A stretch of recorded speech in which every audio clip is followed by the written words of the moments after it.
దైవ మర్మములు. సహోదరు భక్సింగ్ గారి అనుభవంలో దేవుడు తనకు బయలుపరిచిన మర్మములను అనుదినము పంచుకొనుట.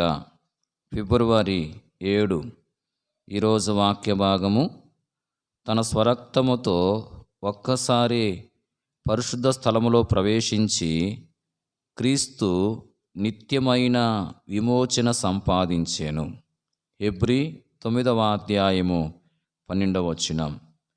యేసు మన కొరకు ప్రతిష్ఠించిన మార్గమున, అనగా నూతనమైనదియు జీవము గలదియు ఆయన శరీరమును తెర ద్వారా ఏర్పరచబడినదియునైన మార్గమున ఆయన రక్తం వలన పరిశుద్ధ స్థలమునందు ప్రవేశించుటకు మనకు ధైర్యం కలిగి ఉన్నది.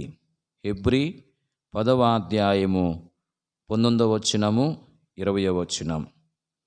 రాత్రింబవళ్ళు దీపమును వెలిగించుటకు, ధూపం వేయుటకును, వారమునకొకసారి రొట్టెలను మార్చుటకును యాజకులు ప్రత్యక్షపు గుడారములోని పరిశుద్ధ స్థలములోనికి ప్రతి దినము ప్రవేశింపవచ్చును. ప్రధాన యాజకుడైన అహరోను సంవత్సరమునకొక్కసారి మాత్రమే తెరను దాటి అతి పరిశుద్ధ స్థలములోనికి ప్రవేశింపవచ్చును.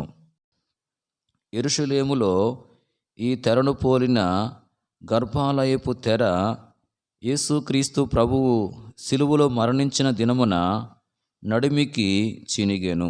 లూకాసు వార్త 23వ అధ్యాయము 45వ వచనం.